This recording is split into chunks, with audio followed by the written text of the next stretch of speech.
Hello दोस्तों, learn Hindi channel पर आपका स्वागत है।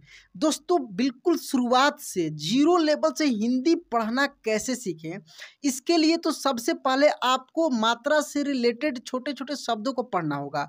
तो इस चैनल पे ऑलरेडी मैं बहुत सारे शब्दों को आपको पढ़ना सिखा दिया हूँ। अब दोस्तों, मैं शब्दों को जोड़ जोड़ कर जो वाक्य बनता है, अब मैं आपको वाक्य पढ़ना सिखाऊंगा। तो वाक्य क्या होता है दोस्तों? वाक्य मिलकर एक स्टोरी बनता है, कहानी बनता है। तो मैं इस कहानी के माध्यम से आपको वाक्य को पढ़ना सिखाऊंगा, जिसमें बहुत सारे ऐसे कठिन कठिन शब्द हैं जिसको मैं लिखना भी सिखाऊंगा। जैसे यहाँ पे देखेंगे दोस्तों, लिखा है ख्वाहिश। क्या लिखा है? ख्वाहिश। तो देखिए, आधा ख है, वा, ख्वा, ही और श, ऐसे ख्वाहिश। ठीक है। उसके बाद देखेंगे ये लिखा है अस्थिर। क्या पढ़ेंगे इसको? अस्थिर। बहुत सारे ऐसे कठिन कठिन इस स्टोरी में शब्द हैं।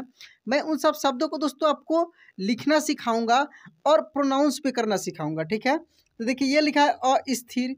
उसके बाद देखेंगे लिखा है ऊंचाइयों। क्या लिखा है? ऊंचाइयों। देखिए, ऊ पे क्या है? चंद्र बिंदु है, तो ऊ और च संयुक्त है, यानी च पे जोर लगेगा। ऊंचाइयों। ठीक ना? इस तरीके से ये लिखा हुआ है। उसके बाद देखेंगे यहाँ पे लिखा है आर्थिक। क्या लिखा है?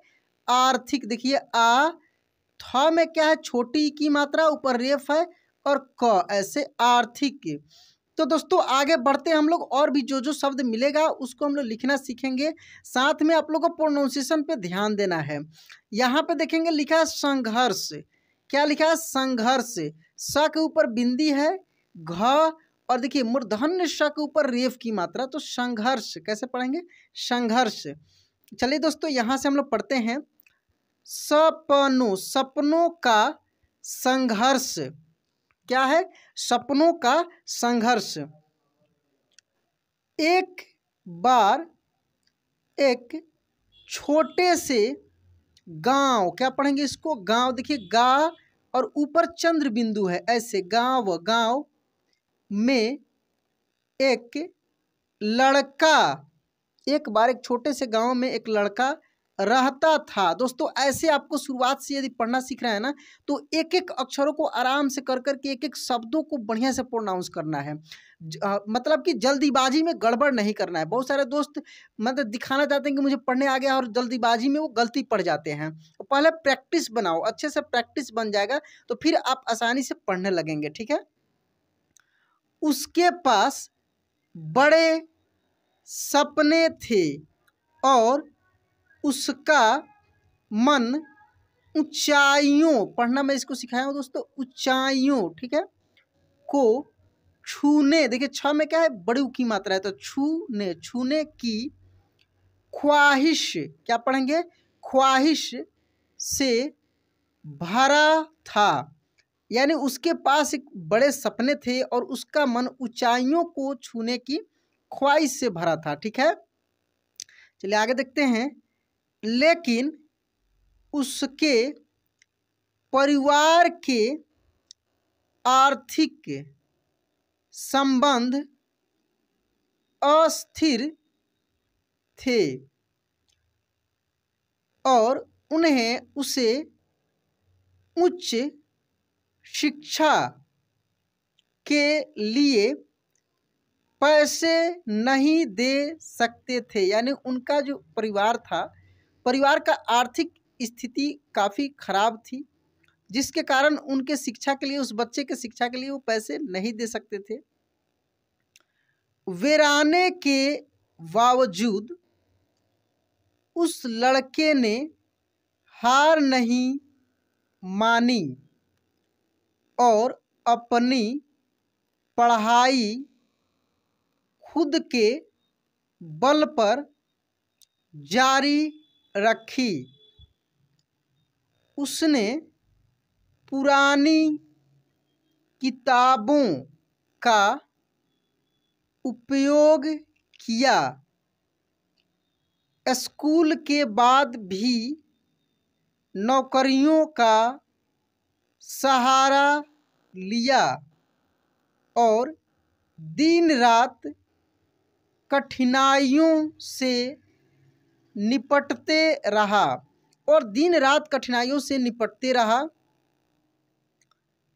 धीरे धीरे वह लड़का उच्च शिक्षा में उत्तीर्ण, क्या पढ़ेंगे, उत्तीर्ण, उती और अड़ा के ऊपर ऐसे रेफ है तो उत्तीर्ण हो गया और अपने सपनों की दिशा में बढ़ने लगा। धीरे धीरे वह लड़का उच्च शिक्षा में उत्तीर्ण हो गया, पास हो गया, देखिए, और उसने अपने सपनों की दिशा में बढ़ने लगा।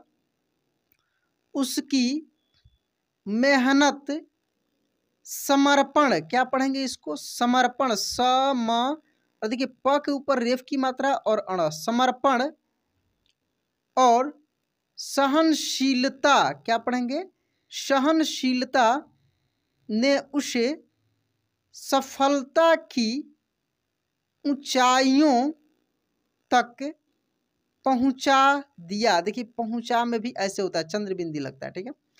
तो उसकी समर्पण, सहनशीलता और उसकी बहुत बड़ी इच्छा शक्ति ने उसको ऊंचाइयों तक पहुंचा दिया। एक दिन उसे